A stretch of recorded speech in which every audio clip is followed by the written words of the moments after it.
Coming at you from the frozen tundra that is East Central Alberta, Canada, streaming live on YouTube, Facebook, Float, Odyssey, Telegram, Twitch, and the Prepper Broadcast Network. Welcome back to the workshop where we create community, find freedom, promote preparedness, and share success. I am Toolman Tim, and today is July 21st, 2022, and this is episode 142 of the Workshop Podcast. Tonight, we have an extra special guest, Terry Grant, otherwise known as Mantracker. This intro is done after the fact. All I can tell you guys is it was a kick-ass interview. Now, there were some gremlins. We actually had to restart the live stream about 8 minutes in. So the audio is really good after the fact. So you shouldn't have any problems with it, but just so you know, we ended up having to restart. But the interview was fire. So I hope you enjoy it. Real quick, let's get the regular old announcements out of the way, and then we'll go right into the interview. Number one, do not forget we now have a sponsor, WhereSafe GPS. That's WhereSafe.com. Go to their website, use discount code TOOLMAN, and you will save some money on their incredible WhereSafe products. Can't wait to get my hands on a few and test them out.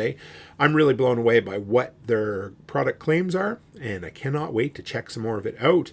Okay, number two, Sunday evening, we have Dave and Mary from Liberty Late Night.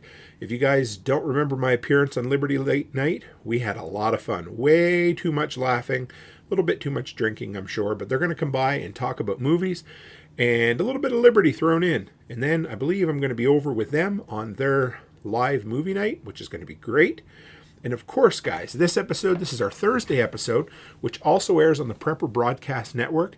We've got an incredible lineup of hosts over there with content 7 days of the week, some days two, I think just twice, maybe 3 times a day, depending on what kind of content you're looking to consume. But drop by there, become a member, add them in your podcatcher, do whatever you can to support the PBN network because, man, I just love those guys. I love being part of that family, so support them in any way you can. And today's tool, once again, is my absolute lately favorite crescent wrench, the Crescent 4-in-1 ratcheting wrench set. I used them once again to go and fix the swing set today. They are incredible. I talk about them all the time, but enough for me. Those Amazon links are in the description of whatever platform you're listening on right now, so check them out. Okay, guys, without further ado, let's get in to my incredible interview with Mantracker himself, Mr. Terry Grant. All right, Terry, we're back for take 2. How you doing now, bud? Very well, very well.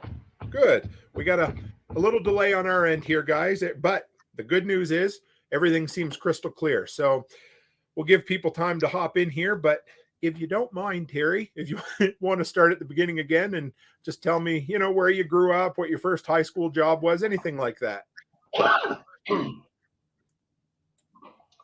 I grew up in Southern Ontario, and I always wanted to be a cowboy. So I got in my car and drove to Alberta and saw the mountains one day and went back home and thought about it for a year. And then I came back out and got a job on a ranch and started to learn how to become a real cowboy instead of the kind I used to be where you just chase everything around.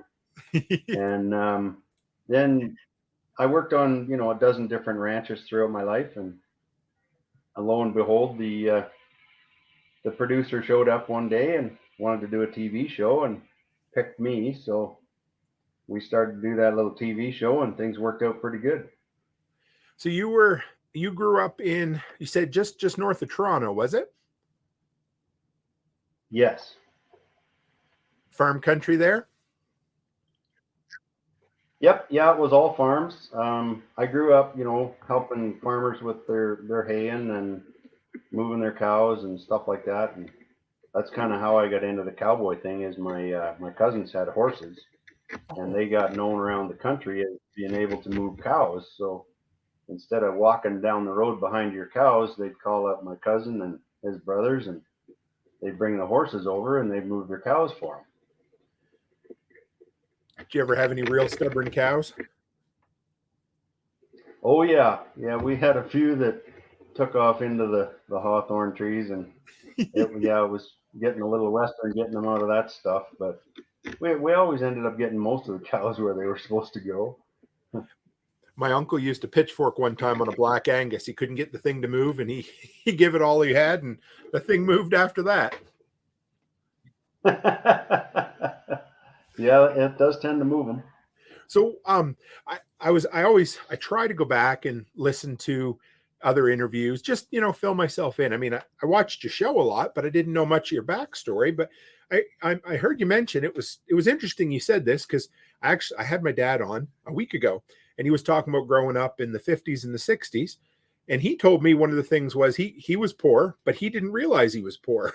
And I heard you say that too. Was that kind of how things were with you?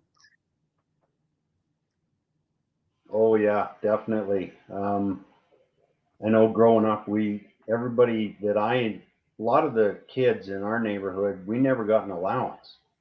And if we got a quarter, in a once a week or once a month, that was our allowance. And it was like, holy cow, you'd hit the mother load, because you could buy like 1,000 black balls with them, and bubble gum were 5 for a penny, I think, and those black balls were like 10 for a penny. So yeah, you could spend a nickel and be, on a sugar high for a week. So did you fly out or drive out to Alberta back when you decided to go the first time? The first time I drove out, I had 150 bucks in a car, and I drove to Alberta, spent the weekend, and then drove home. And I Yes, still had sir. 75 bucks left over. So Did you take that short drive through northern Ontario? I did, yeah. And I've done it, I think, 16 times since then, because, I still had family in Ontario, and I was out here, so I'd have to go back once, maybe twice a year. And once I got more family out here, then it was better, because 4 or 5 of us would jump in a truck or something and head for Ontario, which made it a lot easier. A lot of my American friends don't realize how far Ontario is. I think they all talk about Texas, but on northern Ontario takes as long or longer, I believe, to drive across, and there ain't much to look at. Oh yeah, to get from Toronto up to the Manitoba border, it's 2 days. Yeah, I And I then from there to Alberta is one more day. I know. You can go through 3 provinces and 3 time zones in a day, or you can stay in one province and one time zone for 2 days.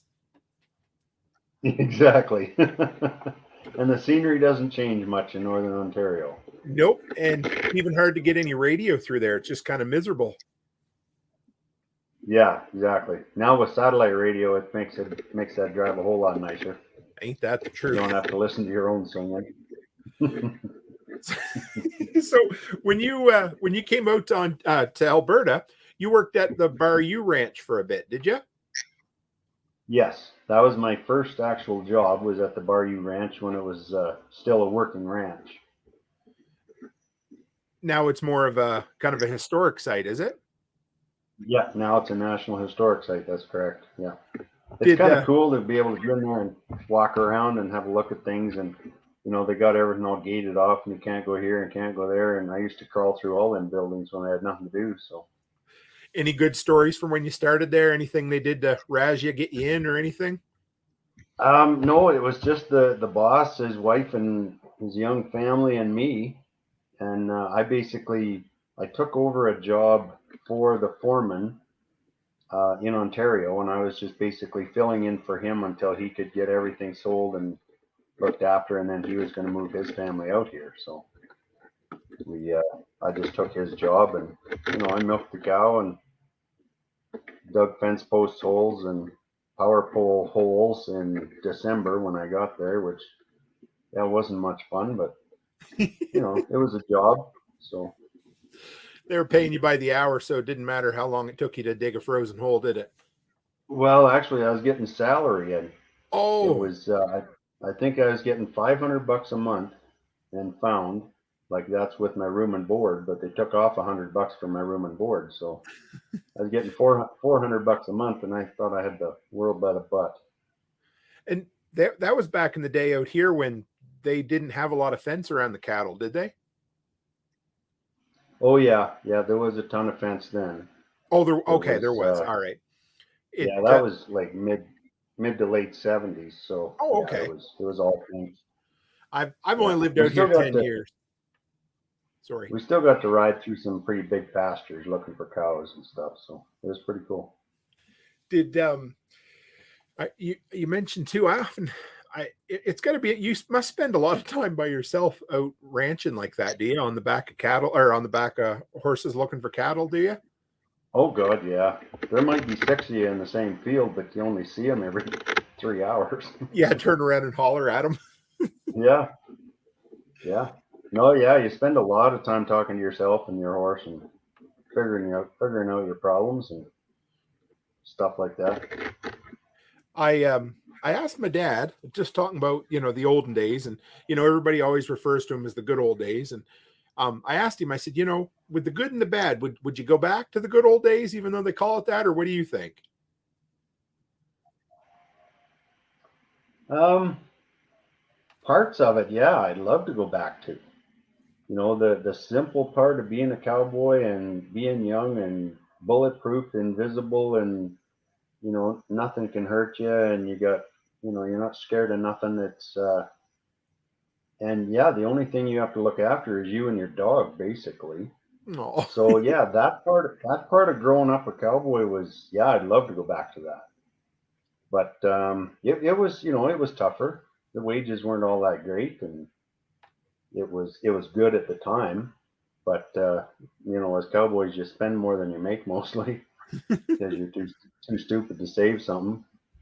So I don't know. The For me, the good old days were like the 70s, Okay. the 80s. And yeah, I'd probably go back because those were good years.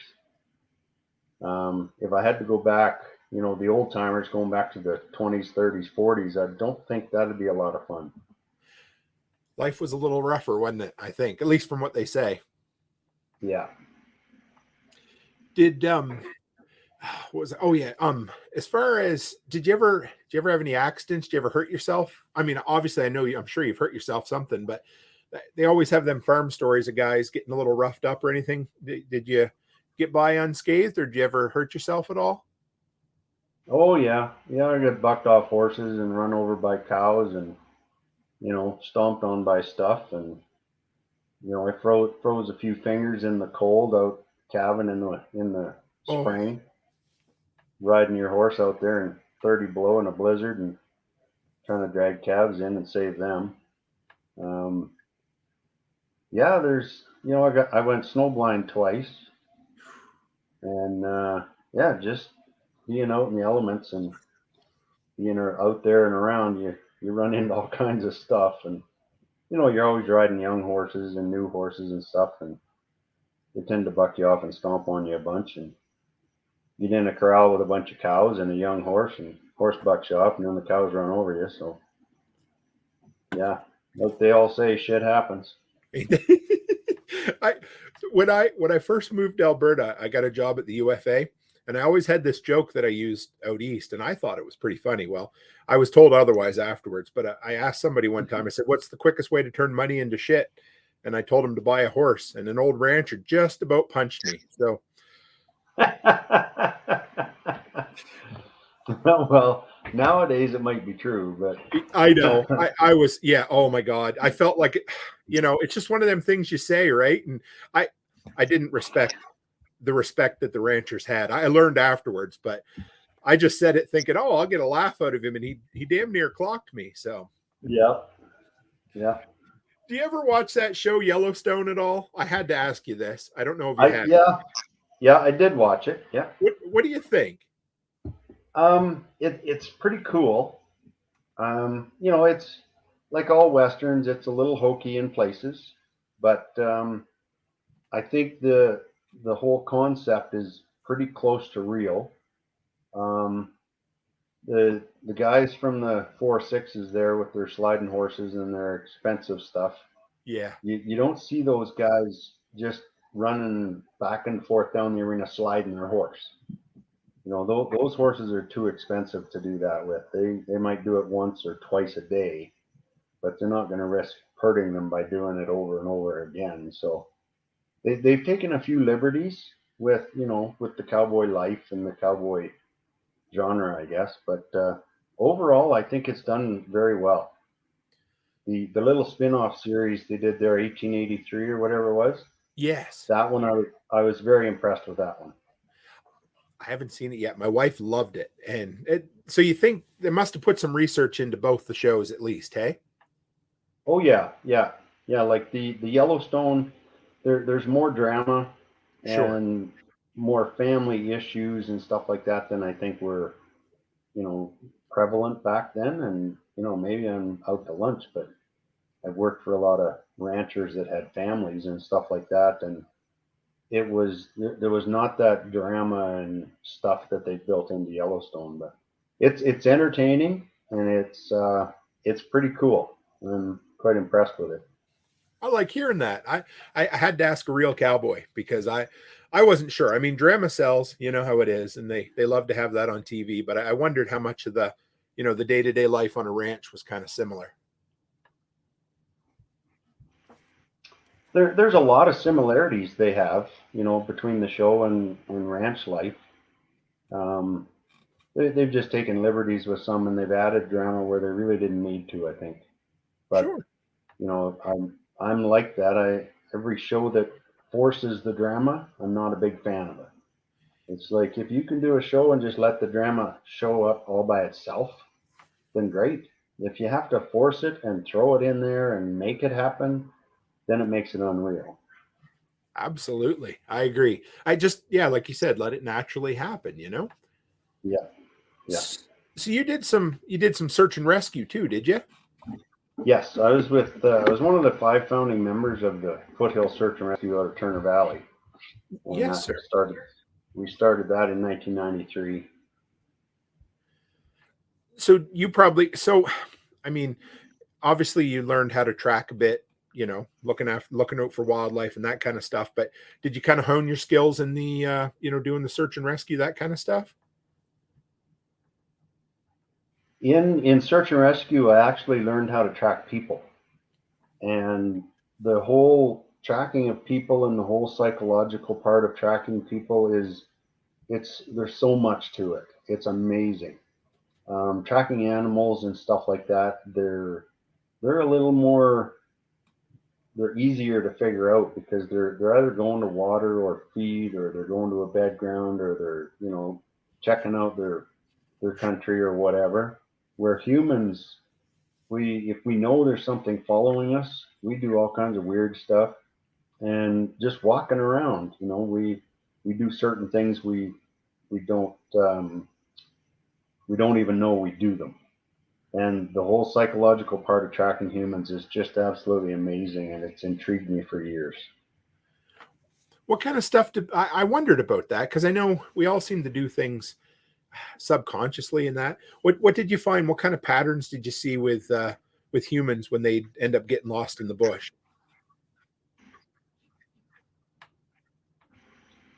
Well, not even lost, but if you're walking through the bush, whether you're lost or you're just walking through the bush, you're going to curve one way or the other.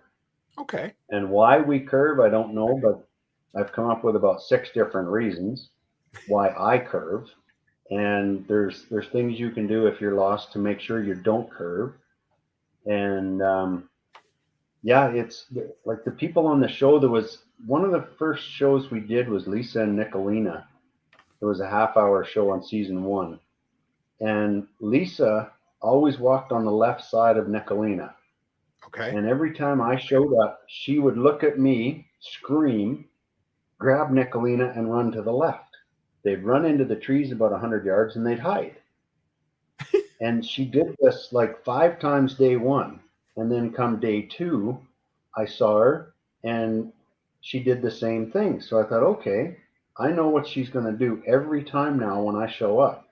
So I'm going to have my guide be ready to book it to the left and see if he can catch them hiding in there while I'm waiting, see if he can flush them back out. And I talked to her afterwards about that, and I said, I knew what you were going to do before you even did it, and I mentioned that to her, and she says, I didn't do that. And I went, well, yeah, you did. And I said, think about it. And she says, well, when we were there, Oh yeah, we went to the left. And when you saw me, oh yeah, we went to the left. And every time. And the only time she went to the right, there was a lake on her left. She grabbed Nicolina and ran to the edge of the water about 2 steps and screamed and then turned around and ran to the right. It's the only time she went to the right.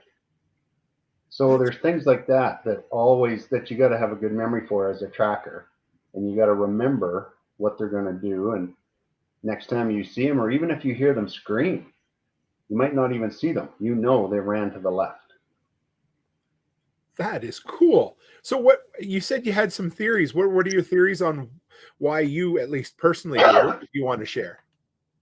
When I walk through the bush, well, when I walk down the road, I find that I swing my left arm more than my right. Huh. And when you're walking, your left arm and your right foot are hooked together. Right. So when I swing my left arm more, my right leg is taking a longer stride, and therefore that's making me curve to the left. Huh. That And makes sense. there's another thing I've noticed when I walk through the bush. If I'm just walking through the bush and I come to a bush or a tree, I'll automatically step to the left.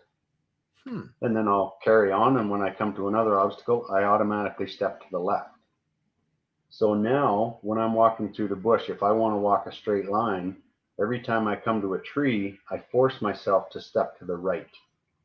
I will probably curve a little to the left, and then when I come to a tree or an obstacle, I'll step to the right and correct myself.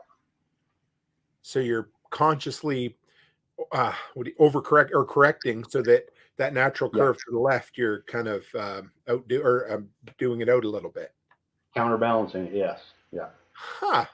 That's So cool. I'm sure there's other reasons. Is one leg shorter than the other? I don't know, but there's so many different things that make us do stuff like that I've been studying it for years, and it's amazing. It's pretty cool. That's neat. And did you ever do any like college training or anything on psychology, or is it all on the job training? No, it's all on the job training. I heard you tell a story. I listened to, I think, 3 podcasts today, so I wanted to Oh ask you. yeah. I always like going back, but you had Shane Doan on with you one time, did you? Yes. Shane and his brother Brooke. Oh, okay. And you'd what was it you said? It was something along the lines of you didn't find him, he found you. Is that right? Yeah, that happens a lot. And I was amazed throughout the whole, we did that show for 6 years, and there was so many times where I had no clue where the prey was, where they had went, and I'd be like, let's pull under that shade of that tree and sit there for 10 minutes and think about this and figure out what we're going to do next. And 9 times out of 10, I'd be sitting there for 10 minutes and the prey would walk out and I would see them, and then I'd know where they were, or they'd walk right up to me, or they'd walk in front of me or something. And it was amazing how many times that happened. Now, is that because did you pick your spot where you sat down, or do you think you were subconsciously kind of knowing where they were going a little bit too? I normally just picked a spot that was shady enough for 2 horses. Did as far as just try, did you have anybody that beat you like in the show? Oh yeah, yeah, 30% Okay, ended 30, up okay. beating me. Yeah. Because I think when I was talking, I never asked my dad, but I'm pretty sure if I did, he would have said he figured you won just about every time. He would call. This is funny. When I was away in college, there were times he would call me and say, "You know what? Somebody beat Mantracker. That shouldn't happen." Well, we didn't give anybody a free ride, and we didn't make them lose. It was as fair as we could make it. And if it had been 70% of them won, then yeah, I'm not that good at tracking. But that's the way the numbers come out without any kind of fudging or help from anybody. So yeah, the ones that won, they were typically good at navigating. Were they military guys, or A lot of the military guys did win because they could navigate. that makes sense? Yeah. So I got thinking back today. You're the third guy who's been on my show that's been on some sort of reality TV. Now, one guy had a really good experience, and one guy not so much. What did you think of the whole experience from start to finish? Start to finish, the whole experience was amazing. I love that. Um, I got to see country I never would have got to see, and I got to see it from the back of a horse. I got to meet people that I never would have got to meet. Um, all kinds of stuff. I learned so much about tracking and people and all that kind of stuff by doing the show. Absolutely amazing. Still, I still think about, I can still remember most of the prey and their names and where we filmed it and who won and a lot of people come up and go, remember that show you did with those two people and you did this? It's like, oh yeah, that was so and so and so and so, and we filmed that, wherever. And they're amazed that I can remember all that stuff. But as a tracker, you've got to have a good memory. But yeah, it was an absolutely amazing deal until the last probably 4 episodes of season 6 when it all went sideways, and that left a bad taste in my mouth. But all the rest is marvelous. I like hearing that. Did you have a favorite? Did you have a favorite location that you tracked in? Not really. Anywhere that I caught them was my favorite. That's awesome. I love it. You're so honest. I appreciate that. That's cool. No, there was some pretty amazing country, like Colorado. We got to see some marvelous country. Utah, California was spectacular in its own right. Um, Filming in Hawaii was wow. Yeah, there's just so many things about Hawaii that are cool, and the cowboys and the paniolos, and the whole history of the cowboy and stuff on those islands and stuff like that. It's pretty amazing, and I got to work in Hawaii with Leon, who'd been on that ranch for 26 years, Oh and wow. he was a cool old cowboy. He was fun. We talked stories about roping bulls and roping cows and all that stuff, and they grew up. Him and the boss lady, because it was a lady that owned the ranch. The boss lady, I rode her horse actually, and her name was Lonnie. And she says, I can barely rope a bucket in front of me, but she said, if, a cow behind me, I'll rope it 10 out of 10, because that's how she learned to rope, was having wild cattle chase her. And then she'd rope it from behind the horse, and then she'd dally up and make the steer pay for his discretions. And that's, the cattle were wild and they had the cowboy up. So it Is was, that a sign of respect when someone lets you ride their horse? Or yes, yeah. yes. I was supposed to ride her hired man's horse, and he came out the day of the show. The day before was fine. The next morning, he comes out leading his horse, wanting to talk to the boss, and figured his horse was worth more than he was getting paid. Oh. So the boss lady came over, and she said, "Well, you just take your damn two-bed horse and go back to the ranch and get to work." And she took her saddle off her horse, and she said, "This is my horse. Its name is Fancy, and you can ride my horse." And I threw my saddle on, and she stood there and watched me. And I did one certain thing. And when I did that, she says, "Oh, hell, you're a cowboy." And she watched me saddle up, and she says, "Yep, you'll do fine." And she walked away. And Wow. I talked to her after, and I said, I know what I did that she saw, and it's just the simple thing that all cowboys do is you pull the blanket up underneath the the horn of the saddle, so if, when you tighten your cinch, it doesn't pinch the horse with the blanket. And she Oh. saw that, and she just said, "Oh hell, you're a cowboy. You know what you're doing." And then we got talking afterwards, and we had dinner, and she says, "No, I watched you saddle, and I knew at that point you were a cowboy."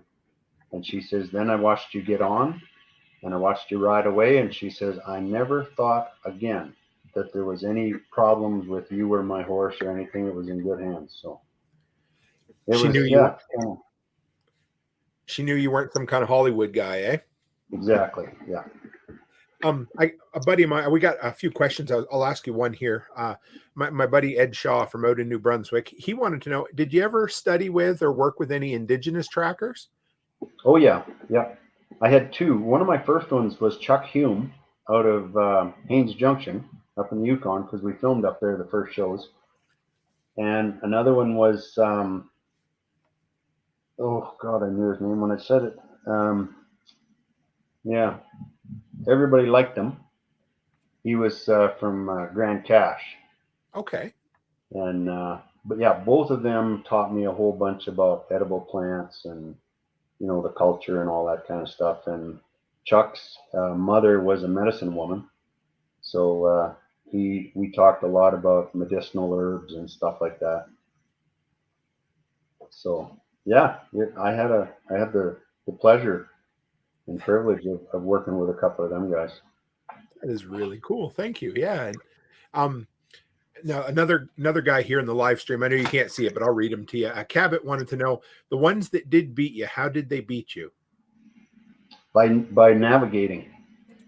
Just But most people, when you take them off the street and put them in the bush, they walk through the bush and they're lifting their leg, and they think they've gone 4 miles when they've actually gone a mile. And they look at the map and they go, "Oh my God, we missed this little road. We're way up here now. So yeah, we'll just take this trail to the right. It's going to lead us over to the lake and that cabin, and that's where we're spending the night." Well, they're still 2 miles short of that cabin. They're at the wrong place. Where Army guys and typically guys that can navigate, we all have a thing on our belt. It's 10 beads. And we know that in 100 meters, it takes 55 strides, which is a double step. okay. And after you count to 55, you slide one bead down, count to 55, count another bead. And when you've gone 10 beads, you've gone a kilometer. And then you just start over.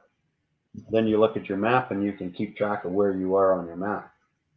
And just about everybody that beat me was able to navigate and know where they were on the map in relation to the rest of the world. So your average Joe, they equate time with distance, like most of us. If anybody says how far is Edmonton away, I'd say 2.5 hours. And if you know how long it takes you to travel, and all of a sudden you're only traveling at a quarter of that speed, you still think for whatever reason you traveled that far. Yeah, that's right. Huh. Yeah, it's like driving in fog. You think you've gone 8 miles, and all of a sudden you're at the road you recognize, and it's like, oh my God, I've only gone a mile. It's the same thing. When you're walking down the road, I walk about 2.5 to 3 miles an hour. In the bush, I might only do 2 kilometers an hour. Right. So, it changes so much, but you need to be able to say to yourself, I'm only going 2 kilometers an hour. I'm not going 2.5 to 3 miles an hour. So you got to make that change and then keep track of that on your map. You almost have to.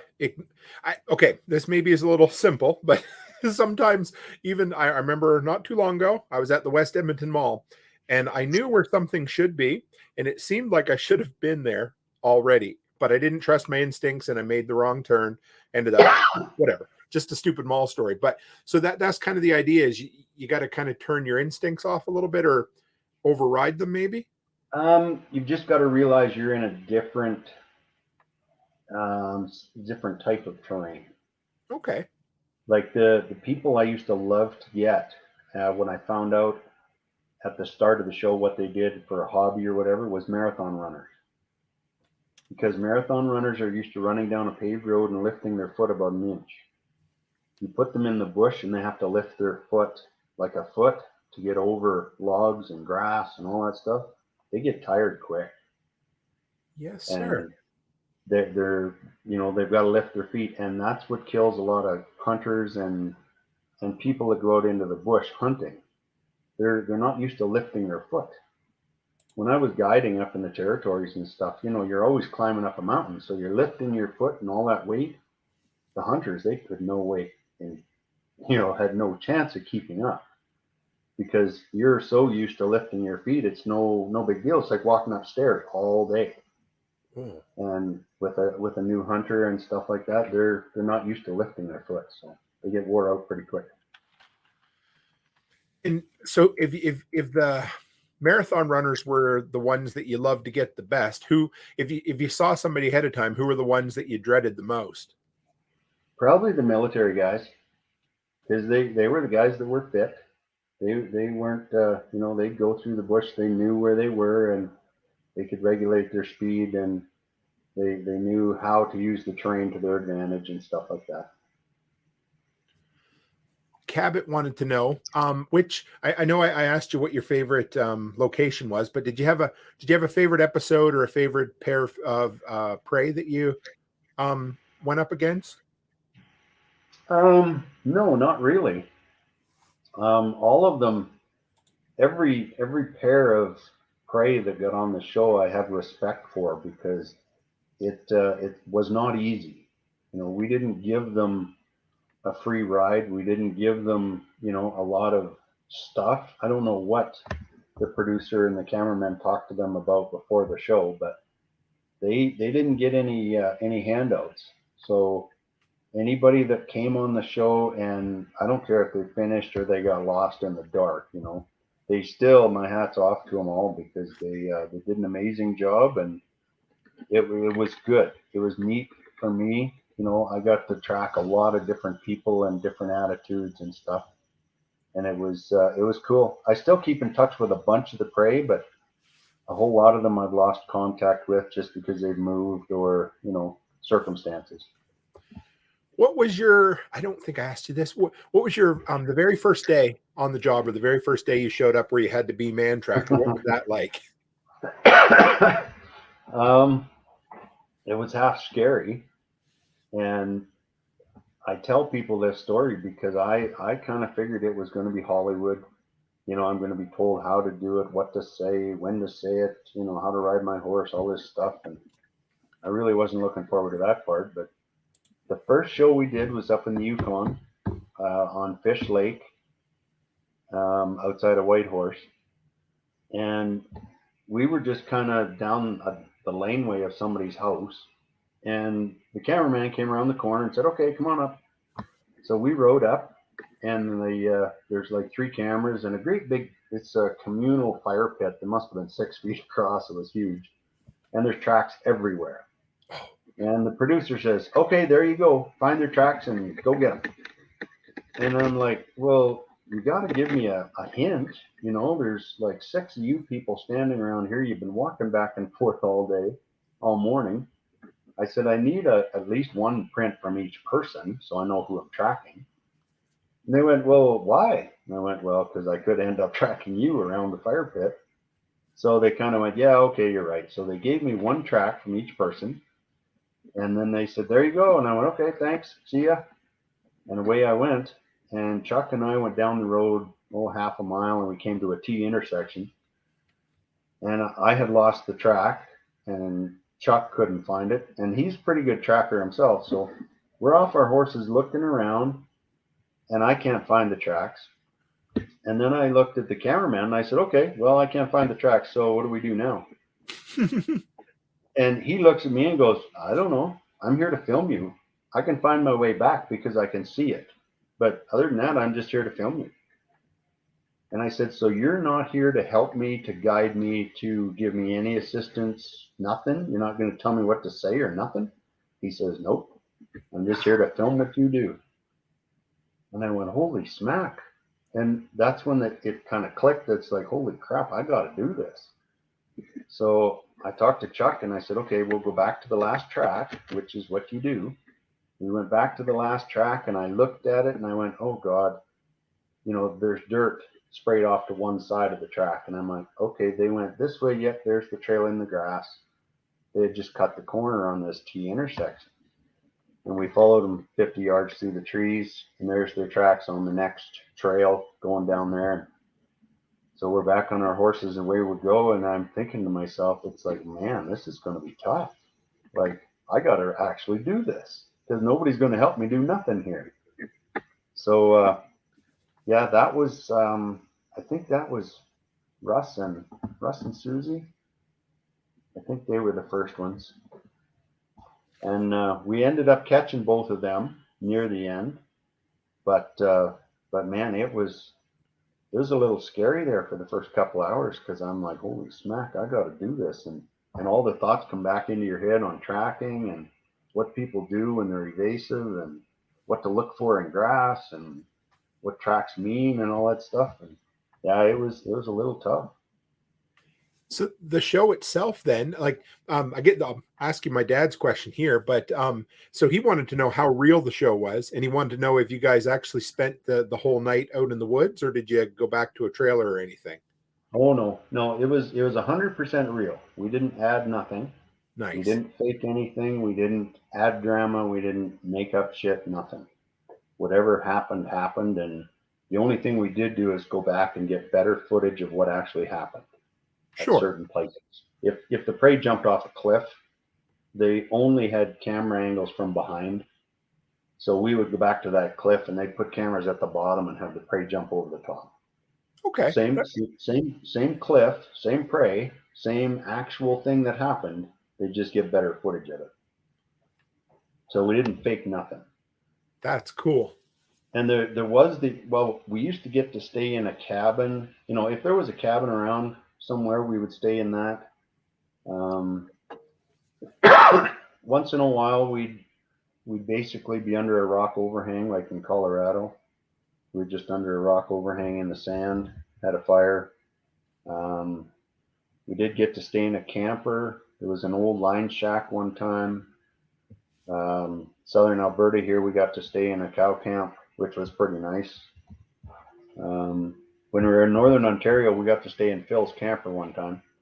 He he parked the camper out there. He didn't know where the chase was. The prey, myself, we didn't know. Like my guide and myself, we had no clue where the start of this thing was until the day of the chase. Yes, But sir. Phil took his camper out and parked it by a lake, and he says, even if we don't go there, I'm going there next weekend to fish. So, and it turned out that we rode within 100 yards of that camper about a half an hour before dark. Wow. And yeah, it's just pure luck. And Phil had this big old shitty grin on his face, and I couldn't figure out what he was thinking. And then, the cameraman, they have to all go back to the hotel because they run out of tape, they run out of batteries, they run out of food, all that stuff. So we're left to our own devices.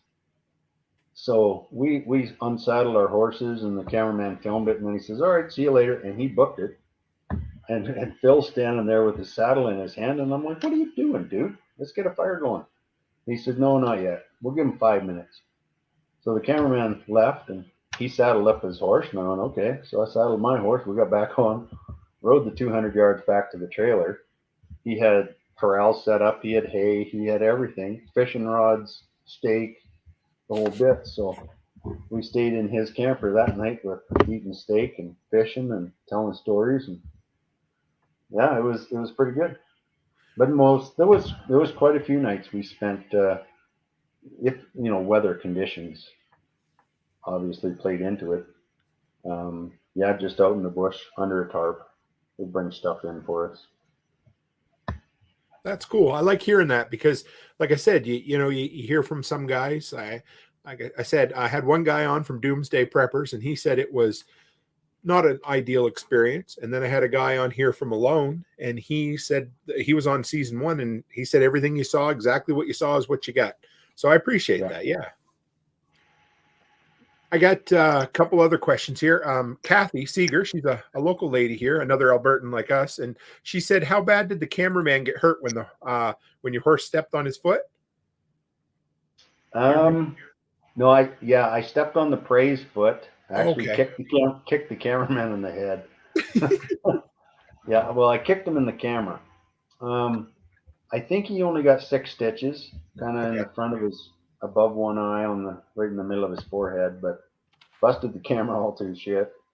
Um, yeah, it was pretty amazing because just the way it was, I was sitting there looking across, and I had seen her run across there, and then I lost her, and she was wearing kind of a mustard green top, and I was looking at this little ravine, swampy area of nothing but mustard, which is green and yellow. So I'm riding across there, and I'm waiting for her to run out up onto this hillside, screaming, whatever, doing whatever she was going to do.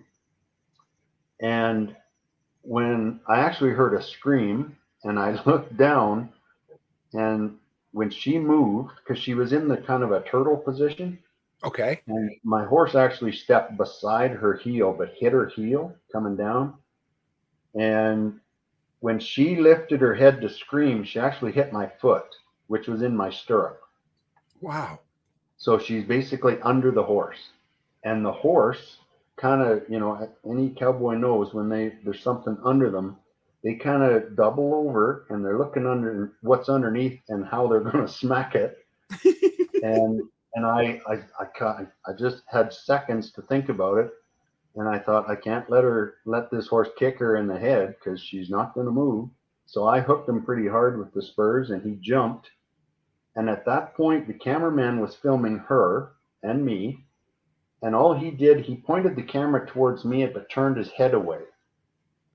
So his head's looking left, the camera's looking right, the direction I went. And the horse saw that movement, and when it landed, it gave a kick.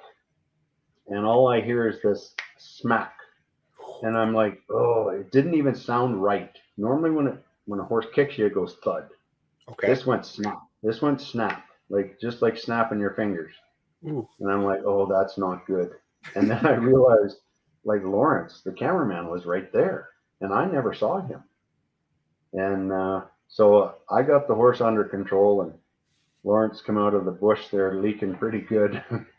The luck would have it, where we were like 100 yards from a road, and the producer was driving down the road trying to find us. And so we got him stopped, and we got Lawrence loaded up and took him to the hospital. And the next day, we were missing a battery for the camera, and the camera was in like 12 pieces. So we had to go back. I had to show everybody exactly where it was, and we actually found the battery right where he was lying. But there's a half crescent in the front of the camera lens, and that's what the horse kicked. And then the camera hit the cameraman in the head and just gave him a nice straight slice up and down on his forehead. I think it was 6 stitches, but he was filming the next day, so It couldn't have been much better. I mean, I know you never want to get kicked by a horse, but it sounded like it couldn't have worked out any better. well, as far as getting kicked by a horse and screwing a $50,000 camera, I guess we're all good. Did you guys keep any first aid stuff with you, or was that? I had a rope. Okay. That's awesome, Terry. I could drag you out. No, shit. we might have come up with a tourniquet or something like that if you're leaking pretty good, but we would have had to put that around his neck and twist it up, and that might not have been that good. So, Yeah. but no, we never carried very much for first aid. Okay. Cabot Porter, he's asking here.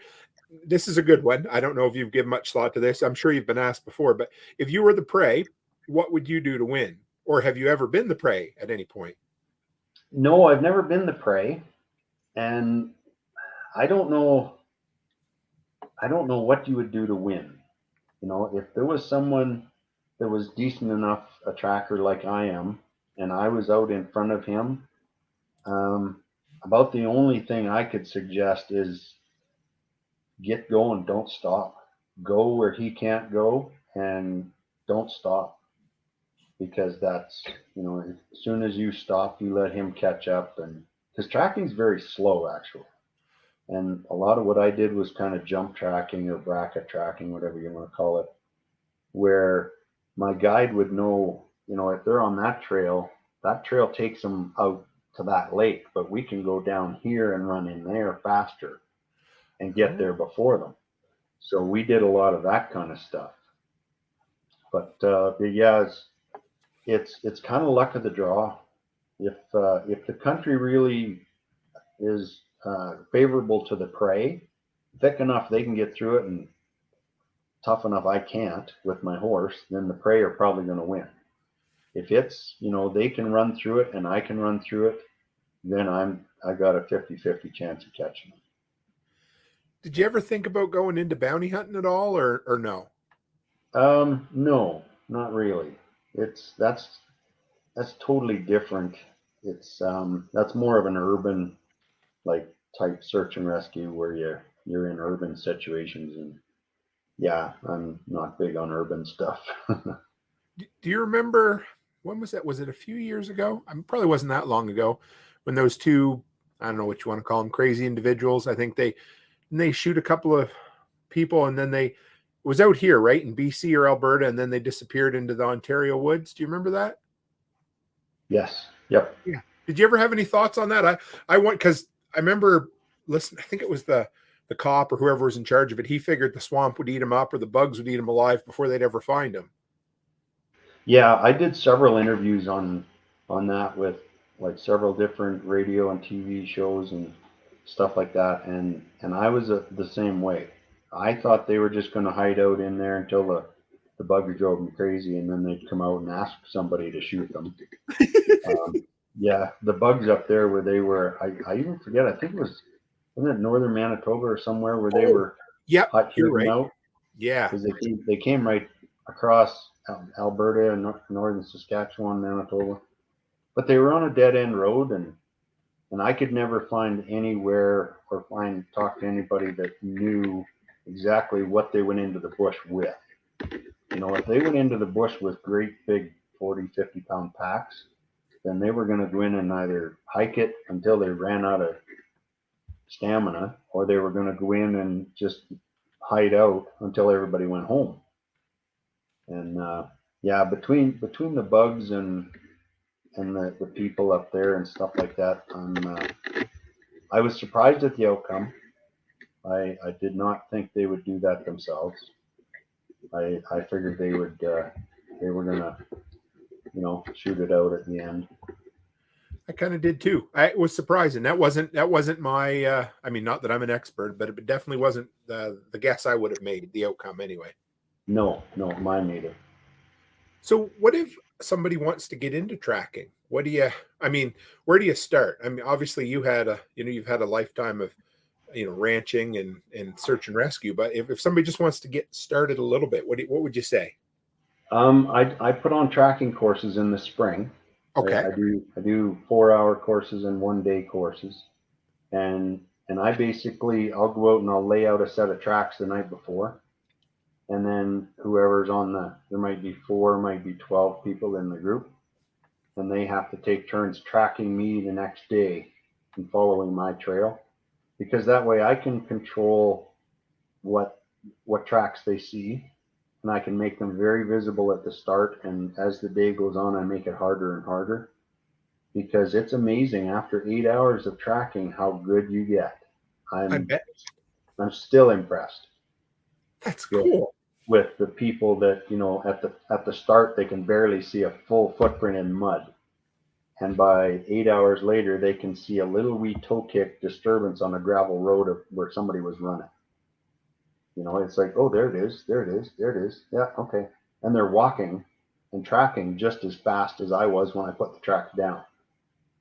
I'm super impressed with how good people get. We had 4 people one time, and we went out and we just luck had it. We got to this great big mud hole that was probably 15 feet across. Okay. It took us 3 hours to get across that mud hole with all the tracks that were in there and all the different tracks going different directions. Mm-hmm. And the one thing you never do is destroy a track you've seen. So in walking up to that mud hole, we had cougar tracks, bear tracks, wolf tracks, horse tracks, moose tracks, all this kind of stuff. And they had to get to the other side by cataloging all the different tracks, where they went, direction of travel, speed of travel, what animal it was, and not disturb another track. And there was 3 of them in one mud hole, and it was 3 hours to get across there. Absolutely amazing. And we got to the other side, and the one guy says, I never realized I could learn so much from a mud hole. And yeah, it was cool. That's the kind of shit that when you get somebody that can show you stuff, and then Yeah. you figure it out, and then you see the next one, and then it's like, why is that different? And it's fun. I love teaching the tracking. It's pretty cool. It's not something a person could learn on their own or from a book, I suppose. Not too easily. Well, I wrote a book on it, and Oh, I didn't. yeah, Okay. Plug yeah, it, Terry. yeah, yeah. Well, it's Man Tracking, the ultimate guide to tracking man or beast, Okay. and that gives you all the basics, what to look for, what is sign, what is tracks, you know, the levels of tracking and all that stuff. Because there's, basically three levels of tracking. There's your feet, your hips, and your shoulders. The three, you leave the tracks, and then your hips and your shoulders are the widest points. Okay. So that's where you're going to make the most disturbance going through. So, but yeah, the book gives you the basics, and it gives you a good understanding on what to look for and what tracks mean, stuff like that. I'm gonna have to add that to my library. How often do you said once a year you do the tracking course? Normally in the spring, because that's when Okay. I have the most mud and the most access to, ground that is covered in, animals are all moving in the spring. You get the fawns and the does and all the different critters were running around. Do it before seeding time, I'll bet. Yes. Yeah. or during. Oh, Or during. okay. Yeah. Yeah. Typically, April, May is when I do the tracking courses. That's when it's the most fun. It's normally the wettest because Okay. you run into snow and mud and water and ice and stuff like that.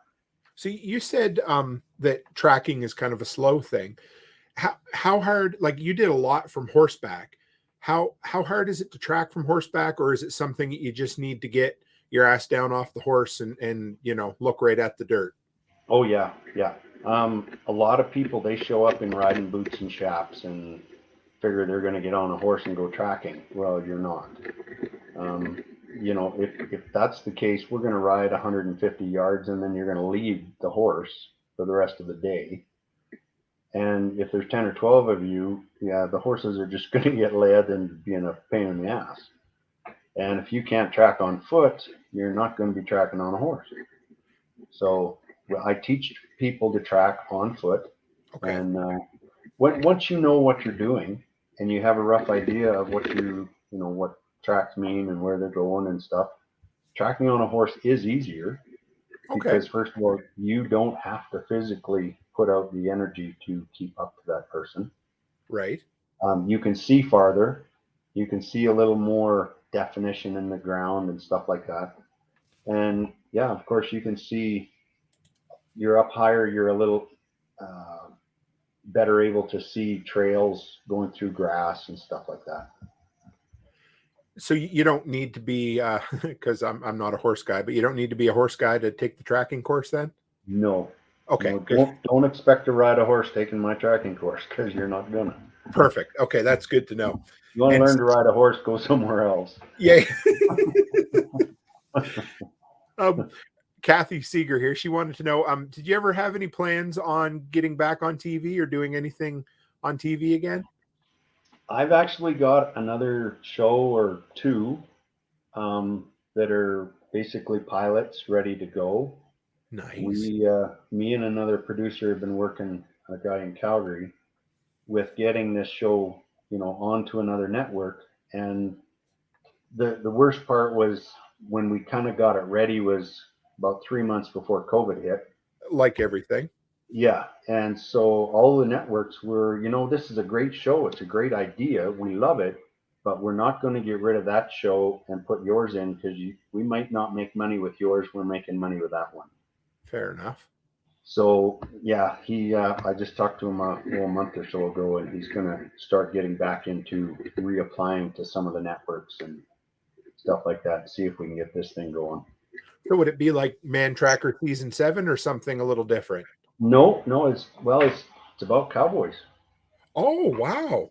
You know, when a cowboy rides across my yard or something, I can tell by his hat, his spurs, his shafts, his ropes, his saddle, his boots, where he's from.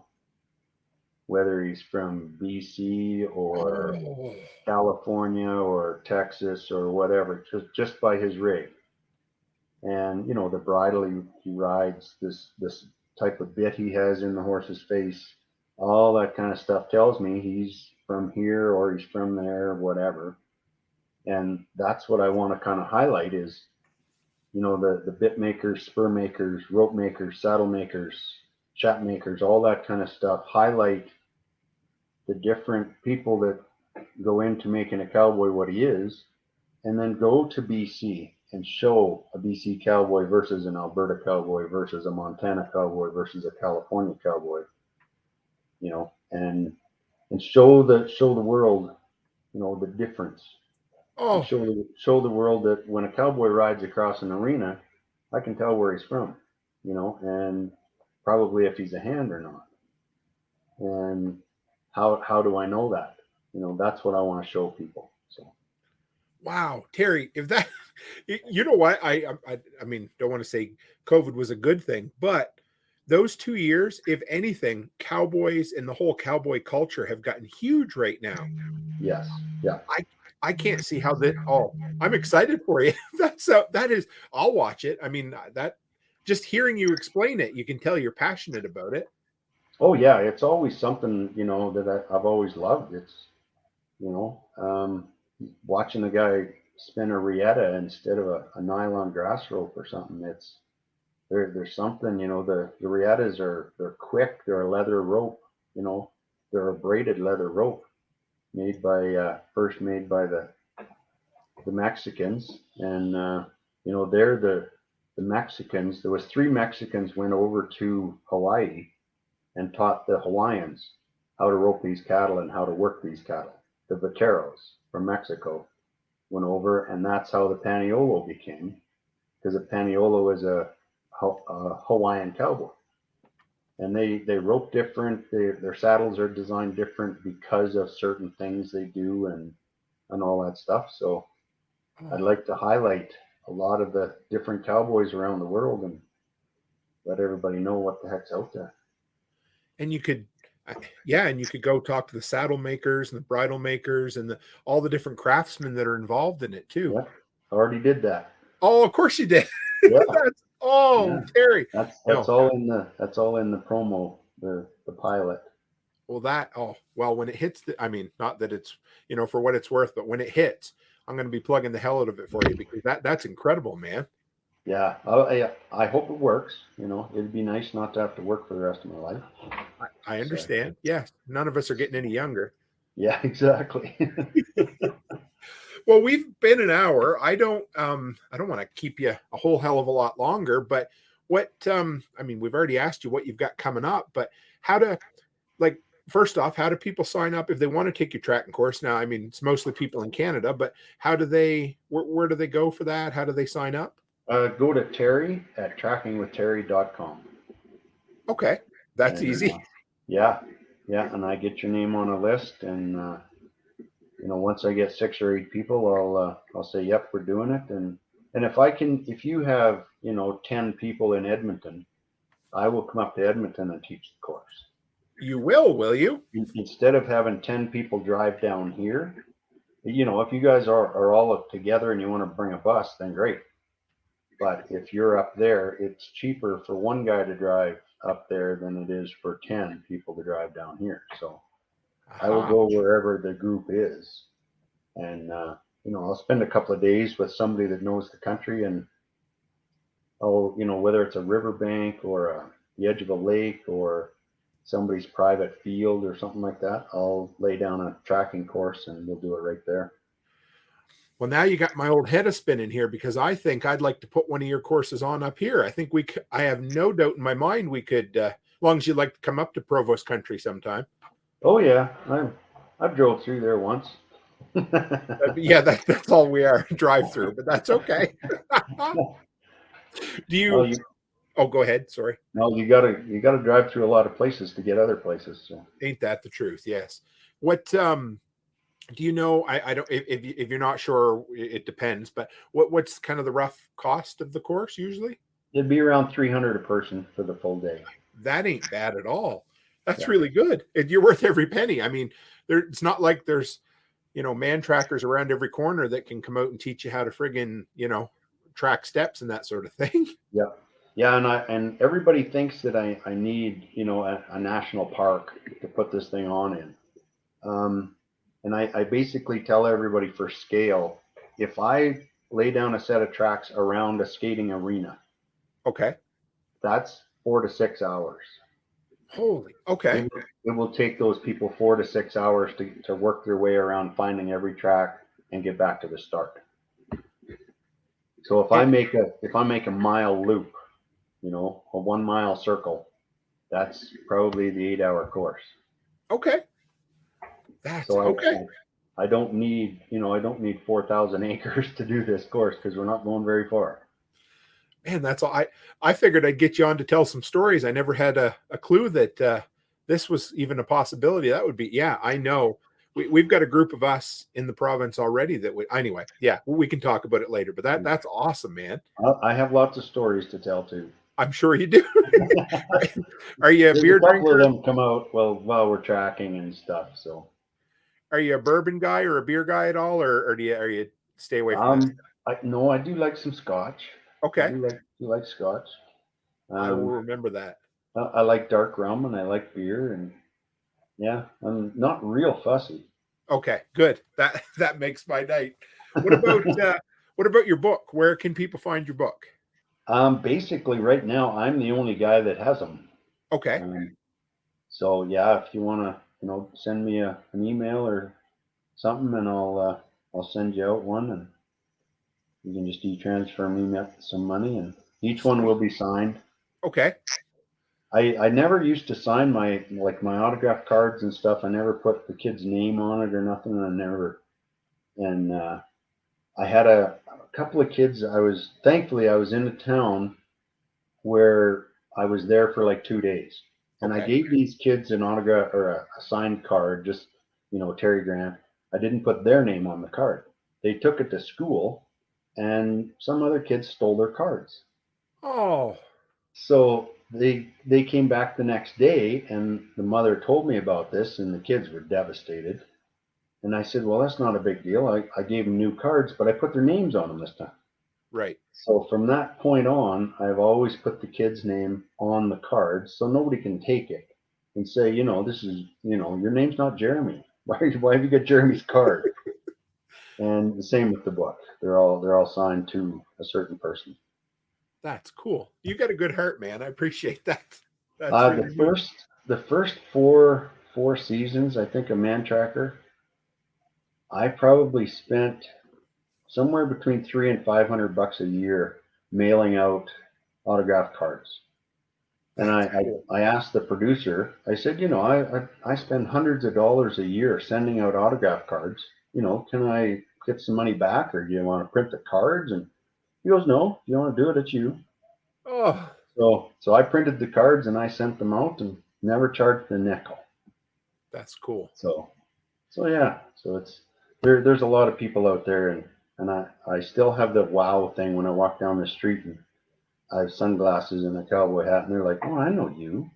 And I've always got a couple of minutes for just about anybody because they're the people that got me to where I am today. Sure. And it's like, this is payback. Oh, You've spent 5 or 7 years of your life watching me on TV and writing in and saying good things, and I'll give you 2 minutes. And I used to think I'd get in shit because when I did the Edmonton Sportsman Show one time, and I was by myself, and I had a lineup of probably 100 people nonstop for 4 days. And every time I had to go pee, it's like, would you please just stop? Just stay right there. I gotta go pee. I'll be right back. I'll give you your book for free. I don't care. And I'd come back, and every time it was the same thing. They said, you know what? We don't care. If you talk to that person for 2 minutes, or you talk to that kid, or you take an extra picture or whatever, we don't care because we know when we get there, we're going to get our 2 minutes. right. Because you don't just go, yeah, okay, here's your card, thanks, okay, next. and look around them. Everybody gets their 2 minutes, and she lots of times the ladies were very appreciative of the fact that yes, they had to wait a little longer, but when they got there, they knew it was not, here's your card, goodbye. Right. So yeah, I like, if people are going to pay me for something, or whether it's a $2 autograph card or a $20 book, I want to give them the 2 minutes that they deserve. So Is the email for your book, is it the same as the course? yes, It was Terry at trackingwithterry.com. I'm going to type that in, trackingwithterry.com. And I've got one more question for you that I forgot to ask you earlier. But Sure. Are you a cordless tool guy? Oh heck yeah. Are you a DeWalt or Milwaukee guy? I do not have a Milwaukee. Okay. What do you use? I have three other brands though. What do you use? I have Hitachi. I have Oh, DeWalt. I have Makita. okay. Um, yeah, I've got a bunch. I build custom furniture in the wintertime. Geez, I might have, if you're ever up for it, I might just have to have you back sometime. I know I don't want to take too much of your time, but I'd love to hear about that sometime too. Yeah, I've been doing that when I was traveling around. I would, take orders and stuff like that. I used to travel with my book of all the stuff I'd built, and then I'd come home in the winter and people would order stuff, and I'd build in the shop all winter, and then in the spring and summer I'd start traveling again. That's So, cool. yeah, so I've done a bunch, of stuff. I did 7 pieces for a lady out of Utah about 10 years ago. That was pretty cool. Oh man. So she came up and bought all the pieces, and then she tried to replicate one of them down there, and she couldn't figure out how I got it so shiny. Yeah. No, I enjoy my life. I'm doing what I like doing. I'm dabbling back in farming, helping the farmers here in the spring and fall, and I don't get near enough fishing in, but Hmm.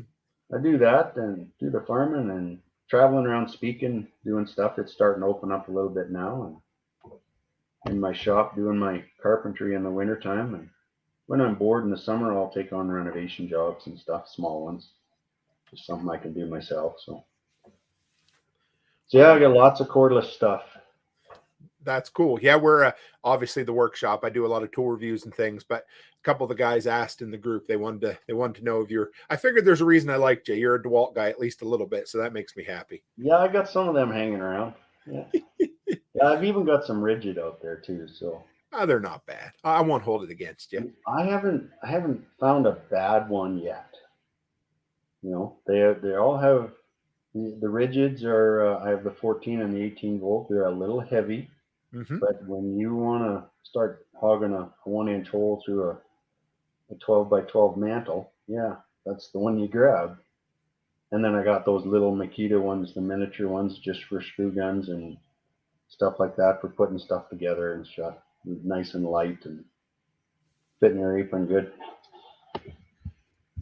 Yeah. Anything you wanted to close with, Terry? Anything else you wanted to share, or anything else you got on the go you wanted to plug? No, I got nothing else on the go right now. I'm going to be down in Walsh in, Oh, God, I think it's September. Oh, I forget. that's It's okay. What are you yeah, doing down there? it's a rodeo and a artisans kind of weekend thing. The chainsaw spirit lady, she lives down there and she does chainsaw art. Absolutely stunning stuff she does with a chainsaw. And I'm so impressed with her work. It's amazing. She's invited me down, and we're going to. She has a little shop there, which she sells all kinds of different artisan stuff and does her own stuff. And they're going to put on a rodeo for the weekend, and I'm going to go down and hang out with those guys and have some fun down in the town of Walsh. As much fun as you can have, anyways. In Walsh, it's not very big. So yeah, we got that coming up, and then the Alberta Outdoor Adventure Expo. That's September 4th, 5th, 6th, 7th up in Hinton. Oh yes. And it's this is the second year. They're going to come down here on tomorrow and or Saturday, and we're going to do some video to promote their thing. It's all about like outdoor camping and off the grid camping and stuff. All your car top campers and little trailers you can pull into the middle of nowhere and fold out a whole mini house and stuff. They have all that neat stuff up there. It's cool. It's pretty cool. Well, thank you, Terry. I first off, I got to just say one more time, thanks for hanging in, because we had those technical gremlins to start with, and I appreciate you sticking with me, because this was worth every minute, man. Yeah, this is fun. I love doing these things. Cool.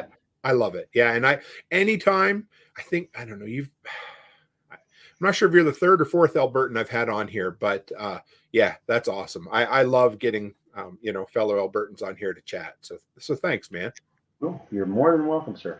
Perfect. All right. Well, you can if you want, you can disconnect anytime you want. I'm going to close up the show, but I just, once again, thanks, man. And I'm going to send you an email and order a couple of books from you. Okay. Sounds like a deal. Cool. Thanks, man. Have a great night. You too. See ya. Bye.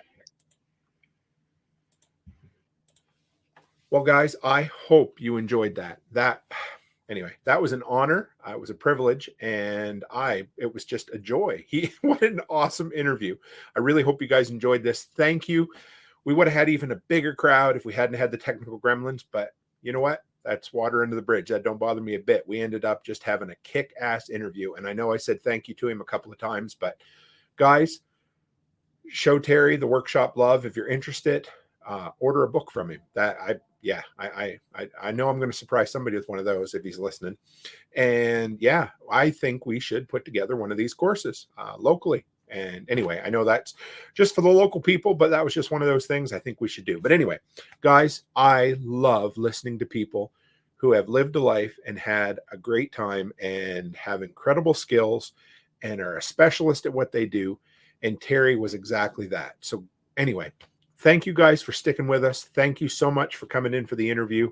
And guys, as always, stay happy, stay healthy, and have a great week.